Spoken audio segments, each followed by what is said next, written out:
Monde quotidien d'aujourd'hui, mardi 12 septembre 2023. Nous considérons le thème « Le Seigneur connaît ta situation ». Le Seigneur connaît ta situation.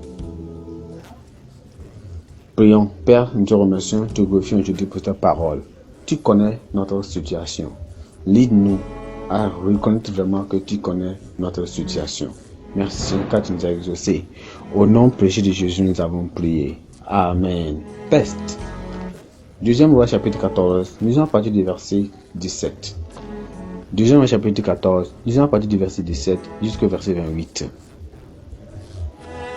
Amachia, fille de Joas, roi de Juda, vécut 15 ans après la mort de Joas, fils de Josaz, roi d'Israël. Les règles de sélection d'Amachia, cela n'est-il pas écrit dans le livre des chroniques des rois de Juda? On forma contre lui une conspiration à Jérusalem et il s'enfuit à Lachis, mais on le poursuivit à Lachis où il le fit mourir. On le transporta sur les chevaux et il fut enterré à Jérusalem avec ses pères dans la ville de David. Et tout le peuple de David prit Azaria âgé de 16 ans et l'établit roi à la place de son père Amachia. Azaria rebâtit Elast et les fils rentrèrent dans la puissance de Juda après que le roi fut couché avec ses pères. La 15e année d'Amazia, fils de Joas, roi de Juda, Rehoboam, fils de Joas, roi d'Israël, régnant à Samarie et régnant 41 ans. Et fit ce qui est mal aux yeux de l'Éternel, et ne se détourna aucun péché de Jéroboam, fils de Nabat, qui avait fait pécher Israël. Rétablit les limites d'Israël depuis l'entrée de Hamath jusqu'à la mer de la plaine, selon la parole que l'Éternel, le Dieu d'Israël, avait prononcée par son serviteur Jonas, le prophète, fils d'Amittai, de Gath-Hepher, car l'Éternel vit l'affliction d'Israël à son comble et l'extrémité à laquelle se trouvait réduit l'esclave et homme libre, sans lesquels il n'y eut personne pour venir en secours d'Israël. Or l'Éternel n'avait point résolu d'effacer le nom d'Israël de dessus des cieux, et il les délivra par Jéroboam, le fils de Joas. Verset 28 dit, le reste des actions de Jéroboam, tout ce qu'il a fait, ses exploits à la guerre, comment il fit rentrer sur la puissance d'Israël, Damas et Hamath, qui avaient apparu à Juda, cela n'est-il pas écrit dans le livre des chroniques des rois d'Israël? Amen. Le verset clé, c'est le verset 26 qui dit, car l'Éternel vit l'affliction d'Israël à son comble, et l'extrémité à laquelle se trouvait réduit esclave et homme libre, sans qu'il y ait personne pour venir au secours d'Israël. Gloire à Dieu. Lorsque vous regardez les oiseaux en cage, vous remarquerez que ces créatures dépendent entièrement de ceux qui les nourrissent. Ils ne peuvent pas s'aider eux-mêmes. Si les grains et l'eau ne leur sont pas fournis, ils mourront. Pourtant, ils se posent et chantent de toutes leurs forces. Ils ne pensent jamais que leur gardien leur fera défaut. Dans le texte, nous lisons le règne et la mort d'Amachia en Juda et le couronnement de son fils Azaria, qui a construit Élat et l'a restauré à Jérusalem, à Juda.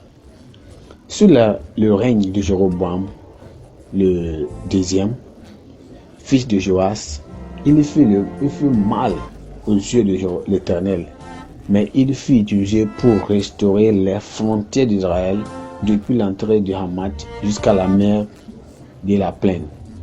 Cela a été fait pour accomplir la parole du Seigneur, qu'il a prononcée par l'intermédiaire de Jonas, le prophète. Il avait compassion d'Israël à cause de leurs afflictions et il n'avait personne pour les aider.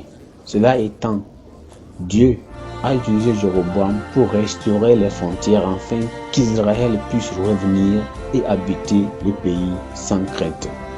Les croyants en Christ, bien qu'assurés par la faveur de la protection et d'autres bénédictions continuelles de Dieu, peuvent avoir des expériences contraires à ce qu'ils attendent. La plupart du temps, ces situations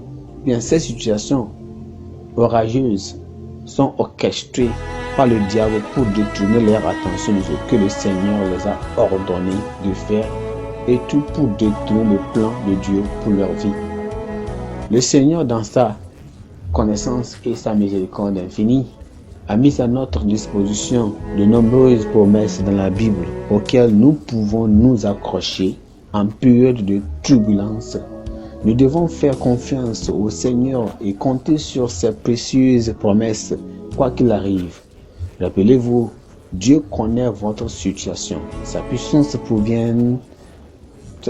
providence ne peut pas échouer tant que vous vous confiez à lui et vos besoins dans la foi.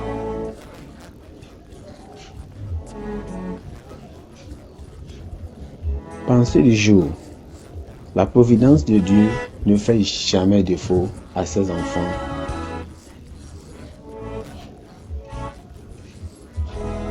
Et à ces moments. La providence de Dieu ne fait jamais défaut à ses enfants et à aucun moment.